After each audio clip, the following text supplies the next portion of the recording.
The GovClose certification is generating tremendous results. So 27 years old, you've never worked in government contracting, you've never worked as a consultant, and you just closed your first deal, is that correct? That's fair. And I've got a couple small projects on the side as well. So definitely probably my best investment I've made all year. It would be my second post on how a cold call landed a 9-figure government contract. My name's Gavin Tice. So my name is Ethan Mart.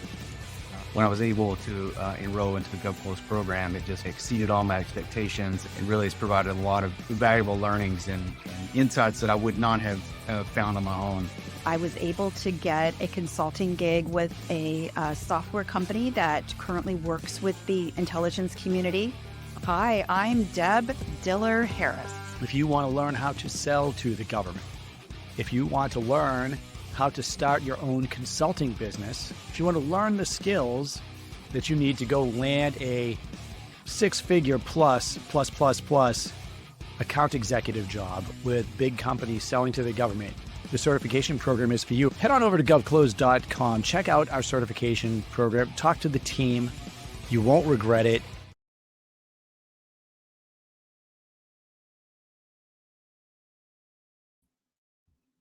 All right.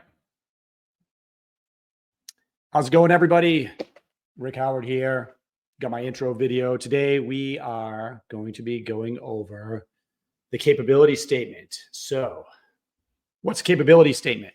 If you're selling to the government, capability statement is an industry standard. It's a one-page marketing document. It's going to cover what does your company do and why does the government care, right? So this is something that should be specifically crafted for the office that you're giving it to. I usually have several of them. If I'm working with a client, I always advise people to have several of them, but you want to be able to edit it. So today I'm going to go over the capability statement, how you want to handle that, how you can put it together. You're going to see an example of one that I've used. I took the companies off of it, so there's no company information here. So I guess it's company agnostic, but we're going to walk through just some of the things that you may want to consider.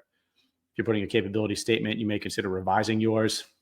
And we'll go into a little bit of the nuance. So this one's going to be a very specific episode here today. All right, let's present my screen. Give me 1 second here, share screen.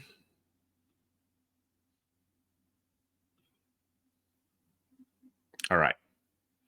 So, you know what? I'm going to have to take off my banner here too, so you guys can actually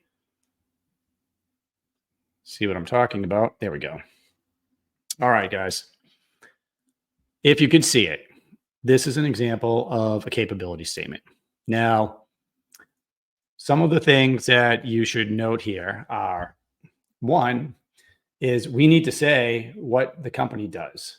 Okay, now I put just my little consulting logo up there, but you would put if you're a construction company, you might have a construction company logo here. This right here, this picture, just is like the first critique that I'm going to give of the capability statement, is you want to use your space, okay? And you want to keep it at one page almost always, because you are conveying to the government office that you're trying to sell to what your company does. They should be able to look at this immediately and know what you specialize in. And that specialization should be what that office does, okay? So we're not hitting up government offices with anything, right? We're not just going to them and telling them about the 500 things that our company does, because they don't care. You don't want to give them a 10-page capability statement. They're not going to read it. In fact, most capability statements, went into the trash or went into my drawer that had, hundreds of others. But there were a few, usually one-pagers, that were very specific, and the people that put them together knew exactly what my office was trying to solve. It solved problems that I had to put companies on contract for coming up probably over the next year or so. And so those are the ones that really meant something, and that I would go back to find contact information, to find a few other things. Okay, so one pager, first and foremost. Now, let's take a look here. If you have a company that, where you can graphically represent something that the business does, and it makes sense to put a picture up here, maybe, if we're talking about, a company that is more involved in commodities or customization, maybe some of the things that they've actually built, fabrication company, maybe a fabrication company that builds containers that are used in shipping, or, maybe airplane parts or something like that. But anything that you could show, right? Then you might consider using a picture like this and plugging it in. For this particular capability statement, this is probably a waste of space. Okay. So I just want to throw that out there. And you're also going to want to have your company name prominent. But the first thing, I should be able to look at this and know exactly what the company does. Now, the next thing, let me see if I can actually make this a little bit bigger. I don't know if I can here. Maybe I can make it bigger on my screen. There we go. Okay. So, hold on here. Oh, by the way, I'm going to just type test in the chat right now. If anybody has any questions during the live stream, you can feel free to send those questions my way. Now, this is really important. You want to have 1-2 bullets right up here that actually tell people what your company does. This should not be generic. And that's why I put, hey, our company focuses on the one thing that can help you solve your mission. I've seen some very, very bad statements up here. So, let's brainstorm, right? Like, what are some of the statements that you could put up here? And I would change it depending on what it is that I was selling, right? So let's say that I am a virtual reality office. I make virtual reality training modules, right? I have maybe some devices and I do training for the government. And the office that I'm working with, if they did virtual reality training for aircrew, right? I might craft something very specific to that. It's not going to let me edit it, but I would turn this into something like, we build, aircraft training virtual reality systems, or we build the world-class virtual reality training systems for the U.S. Air Force, especially if you've already done that in the past. You have past performance putting something like that together. I'm going to put that in there. I want that to be what they see. Now, my virtual reality training system, I could put training together probably for anything, right? But if the office is doing aircrew training, well, then that is exactly who I'm going to target right there with that statement. So that's the first thing, very targeted. And remember, you can edit this depending on the office you're sending it to, right? So you want to avoid being generic and too broad. The next thing you want to do is let the government know that you have past performance. So if you've sold to the government agencies, frankly, even if I'm a subcontractor, I'm going to claim the past performance also. You can then, by the way, you can decide as far as what the legalities are of using logos for agencies and companies. Always check with your lawyers before you do anything. I'm not telling you to do this, but for me, I want to have the logos of either companies or government agencies that I've worked with, just so I can look at it at a glance and know, oh, okay, this company's actually sold to the government before. This company actually has past performance. If you don't have past performance with the government, again, pick a couple logos of companies that you've done work with. But so this is the second piece. I do like logos. Up to you whether you actually throw them in there or not. Now, this is just a bunch of lorem ipsum, but you can put a little bit about your company, and you're just going to have to decide that, right? So our company has been in business for 20 years and does blah, blah, blah. I mean, so you could put a little bit about your company information here. But again, I'm always editing this for the office that I'm sending the CAPE statement to. You want to be specific. I need to know what your company does.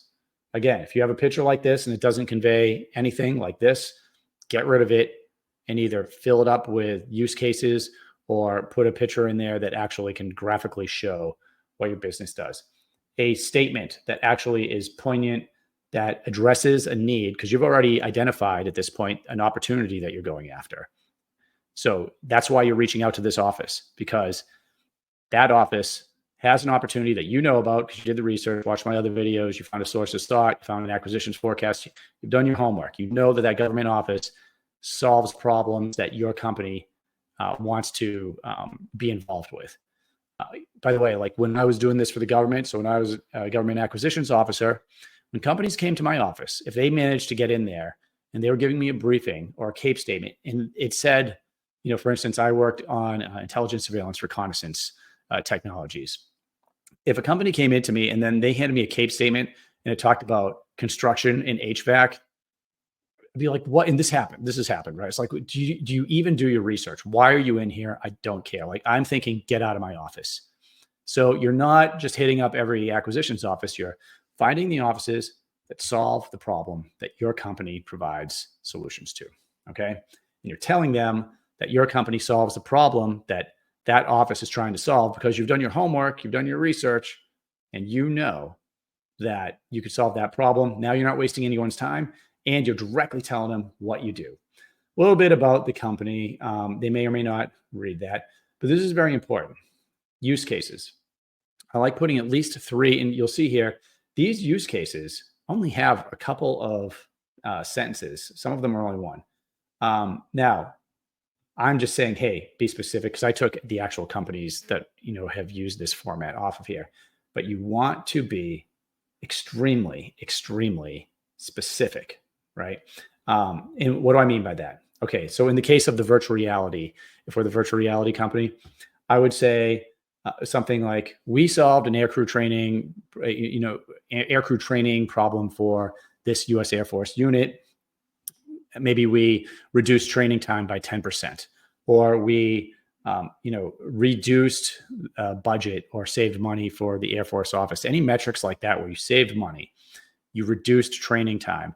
Maybe you have some way of managing, for this training business, if they could measure efficiency with the air crew that are going through and using the virtual reality system. There's lots of different things here, but the things that I would put in here are, who did you do the work for, government agency or commercial?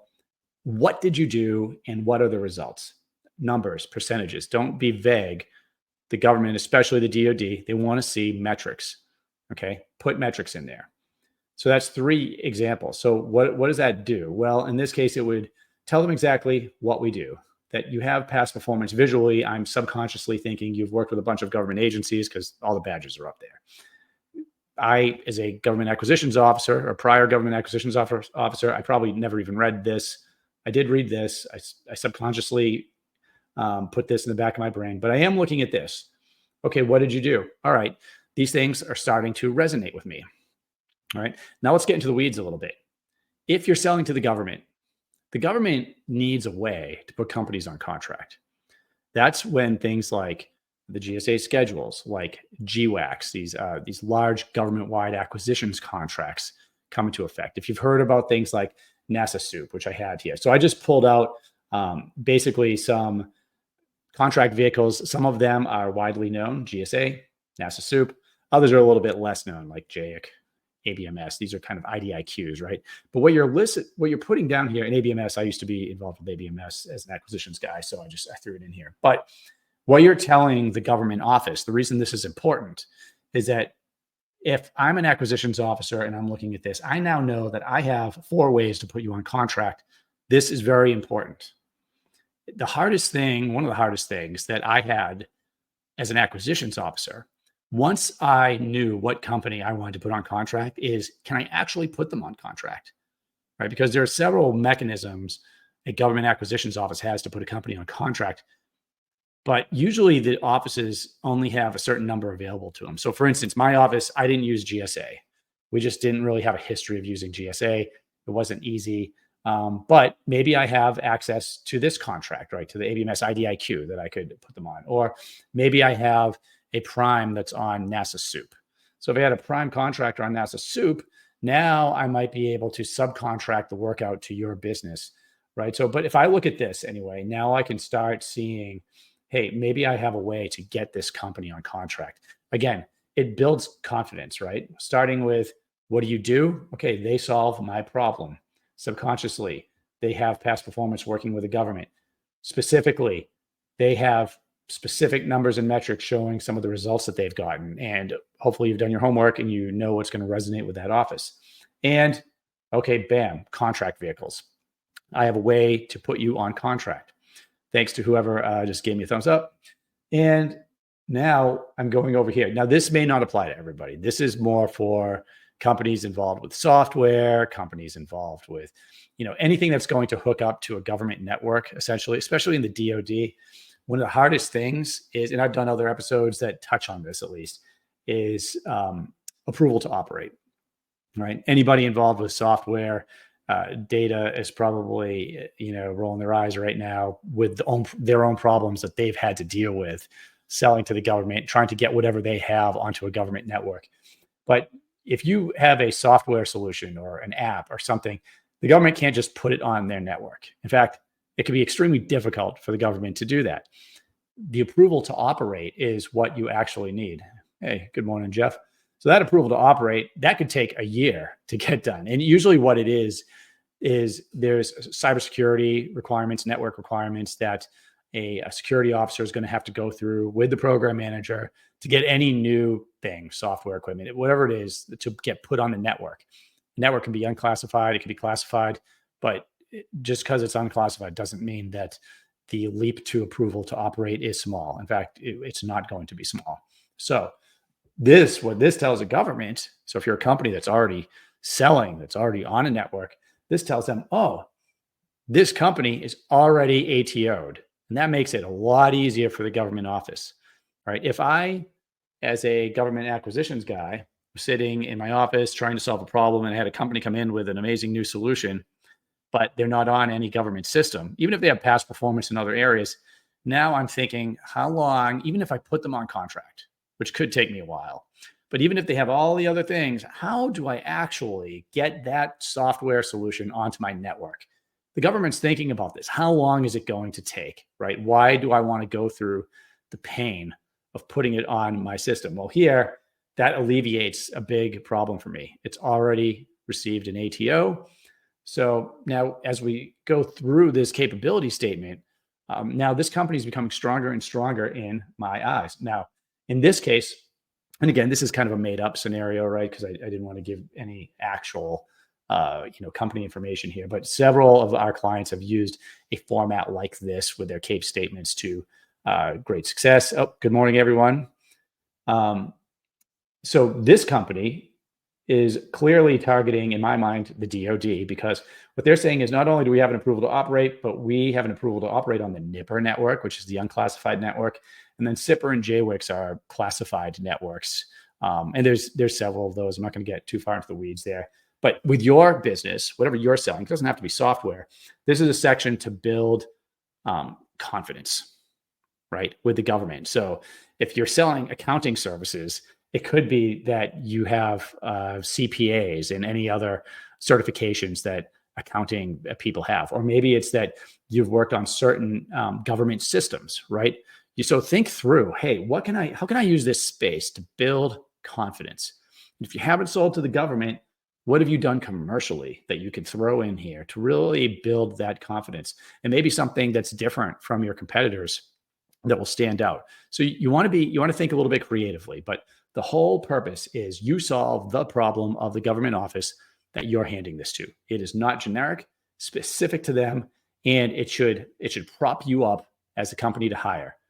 More than one page, I don't think very rarely actually looked at the second page. You want to keep it at one page. Remember, and I may have put this in the description.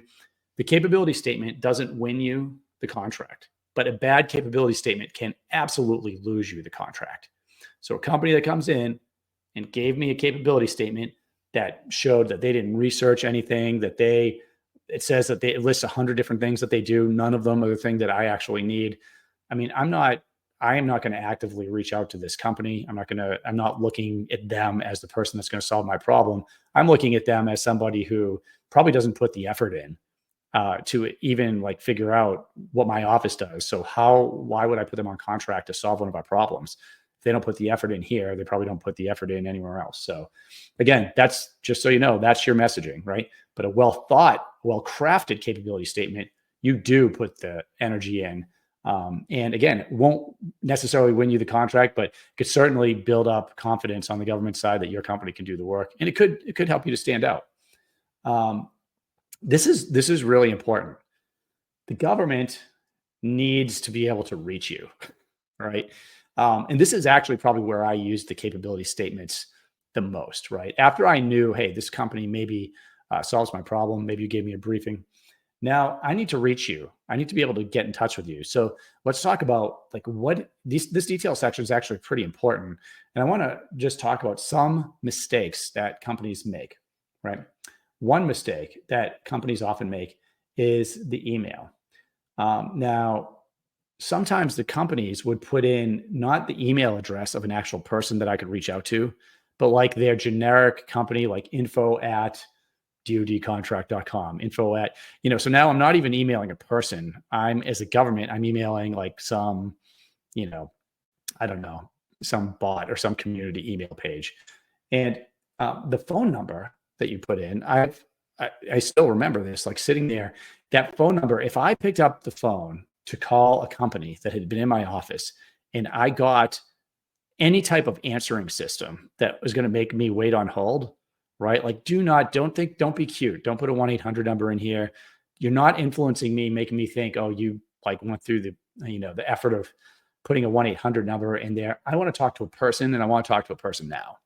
And, whether or not you think that attitude is egotistical or whatever, I can guarantee you the government offices that are solving these problems and the people, they have so much work on their plate. They have very little time.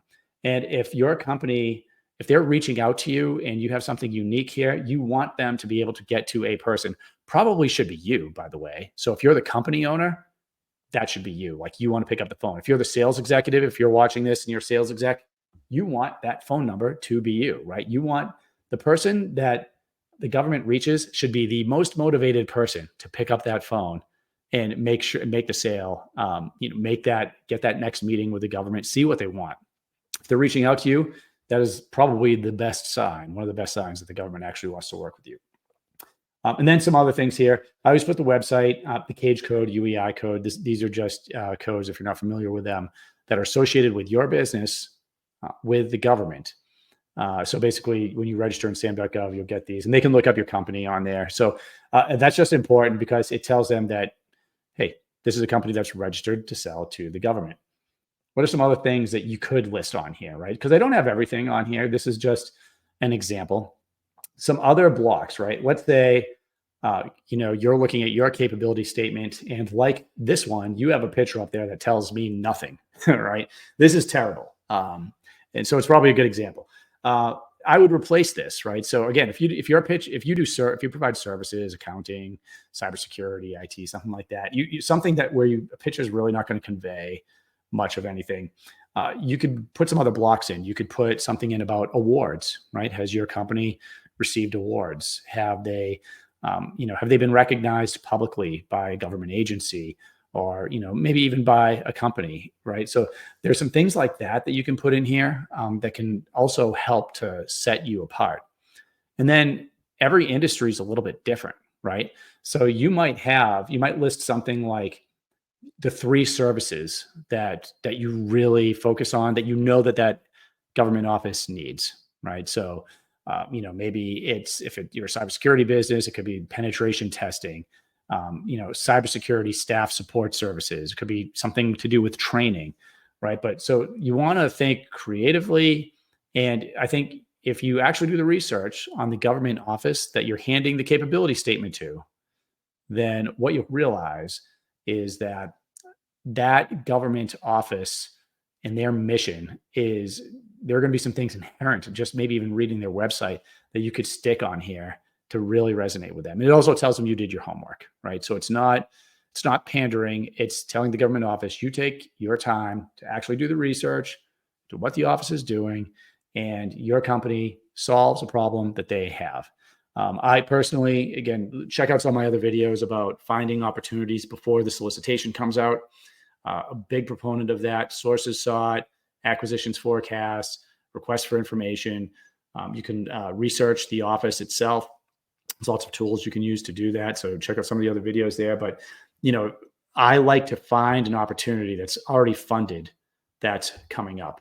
And that way, I know that I'm not just wasting my time. I'm not sending out 1,000 of these to every acquisitions office to some to BS email list that I bought online, right? I might find 5 offices that have upcoming opportunities, and I solve their problem, and I want to convey some information to them. I did want to talk one other instance where you might submit a capability statement. And one area where you may have to submit something like this is in responding to a source is sought. So again, you can check out some of those other videos on our YouTube channel, but sometimes a source is sought or request for information from the government, which are going to come out on sam.gov. Sometimes they ask you for a CAPE statement, and they're also going to ask for some specific things, right? They'll have specific questions about the opportunity that they actually want answered. So in that case, again, you don't give them the generic CAPE statement. You keep some of this, but you want to make sure you're answering their questions. You know the opportunity. You know if they're hiring, contract specialists, then you shouldn't be giving them a capability statement talking about cybersecurity services or like the 50 different services you provide. They don't care. They're funded. They have a requirement for contract specialists. So this entire thing gets rewritten for contract specialists. Got it? Let's see. Christian has a question. If you're a small business that works out of their home, what's your recommendation as far as phone numbers are concerned? She did get a business cell or a voice IP system. So yeah, Christian, I don't know if you were in when I said that, but I would give them your personal cell phone number. If you're a small business, this is how I've done it. And by the way, I've also sold for companies, right? So if I was the sales executive putting this together for a business, and I have been, the phone number I put on here is my phone number because as the sales guy, I want them to call me. As a small business owner, Christian, you do not want the government getting any type of answering service. And again, you may not like this, but when I was in the acquisition side, on the government side, if I picked up a capability statement to call the company and I got an answering service, I would probably just hang up and move on. Depending on it's possible your company was so unique that I had to get through to you, but that you're wasting their time and you're taking a big gamble. Give them your cell phone number. You want to pick up. You want to be the one that picks up if they're calling you. So that's what I would do. Hopefully that answers your question. If anyone else wants to pop a question in, you can, because we're about to end this. But just a recap to anyone that hasn't been here from the beginning. Capability statement is a one-page marketing document. It's an industry standard for government contracting. If done well, it can help boost confidence with the government. It can give them a way to contact you. If done wrong or it's not thought through, it could definitely end a deal for you. It can definitely create the perception that your company doesn't know what they're doing. So won't win the deal, but I think it could lose the deal for you if you don't do this correctly. So one-page marketing document. Don't fill it up with pictures that don't mean anything. If you have pictures of something your company does that makes sense, that conveys something, you can use it that way. From top to bottom, a 1-2 bullet sentence max that says what your company does. You edit it every time you give it to a government office. And it should be for the problem you're trying to solve. If it's for a source of sought and they're putting contract specialists on contract, this says our company provides world-class contract specialists to the U.S. Air Force and Army, blah, blah, blah. Like it solves a problem you are going to do. Nothing vague, not you provide the services in every area. That's going to get lost. We provide contract specialists. We provide accounting services. We provide the thing that our office wants to put on contract. If you have past performance with government agencies or commercial, you can use some spot just to put some logos. If you have the authority or you have the approval to do that, that's up to you and your legal department. I'm not going to tell you one way or the other, except for the fact that I would receive them all the time on the government side. And I think subconsciously when we see this, we know you have past performance. In this case, we know that this company has worked with several agencies. You could put a little bit of something about your company, but don't go overboard here because I never read it. Most people probably don't. What we care about is, do you solve my problem? Do you have past performance? If it's required, what are your use cases, right? So this I would read. Where did you solve the problem? This is not generalities. Who was it for? What government office or what company? Sometimes I get it. You may not have you might not have permission to talk about something classified you've done. Maybe a company also doesn't want you to talk about it. But if you have the ability to say the name of the company or the agency, you want to say it. And by the way, even if you didn't, if you were working with an agency that was, part of like maybe the intelligence community that you couldn't name, you could say with the IC. maybe. Just make sure you're not breaking any laws there, or any agreements you have. But if you can be specific, use numbers and percentages. We helped them do X and it saved them money, this amount of money. We did X and it reduced training time by 10%. We did this and it was 42% faster. We did that. You get my point, right? So no one cares about generalities, especially the DoD. Tell me what you did and make sure it's a number or percentage. Something else you could actually do is provide government contacts if you've done government contracts before. So small use cases. No one's going to read a paragraph, 1 or 2 bullets. Coming down here, good morning. What we're looking at right here, do you provide a template? Yeah, Christian, we have one we do, yep, in GovClose. So if you go to govclose.com, if anyone on here is in GovClose in our certification program, actually this exact template editable is in there and you can use that. Contract vehicles. If you sell to the government, how can the government put you on contract? Again, I'm just doing a quick recap for everybody. You want to put your vehicles down there. Government offices need a way to put you on contract. Several times I've wanted to put a company on contract and I couldn't because there was no way to do it. They didn't have any vehicles. They weren't on GSA. They didn't have past performance. So we want to give the government, we want them to know if you have these type of vehicles, what are they? I used a sample here, GSA, NASA SOUP. This tells the government office that they have some flexibility to put you on contract. Here, anything for your specific industry that could potentially garner confidence with the government, in this case, a software business. I want them to know that we have an approval to operate on several government networks. It's a very hard problem for the government to solve. It takes a lot of time. If I have the ATO, it makes it easier. There's some other things you could put in here. FedRAMP certified. You can talk about CMMC. There are, depending on what your company does, your certifications, like lots of stuff that you could put in here that are going to resonate with the government office. And then finally, details. Put your name if you're the business owner. Put a phone number on here that is not an answering service. A live human being needs to be able to pick up when the phone number is dialed. Same thing with email, not not the company generalized database. This should be somebody you trust, if not yourself. So there's an immediate response. If the government's reaching out to you, that is an amazingly good sign, and you do not want to waste it by causing them a delay, or worse, it goes to some place where they're just not going to get a response. And then you can see just some other stuff here, cage code, UEI, address, website. So quick recap. That was the capability statement. Hopefully everyone got something from that. And let me just see here. I don't see any other questions in here. So if you missed any part of this, you will be able to replay this on YouTube. I'll repost it at some point this week as well. Thanks, everyone, and we will see you next time.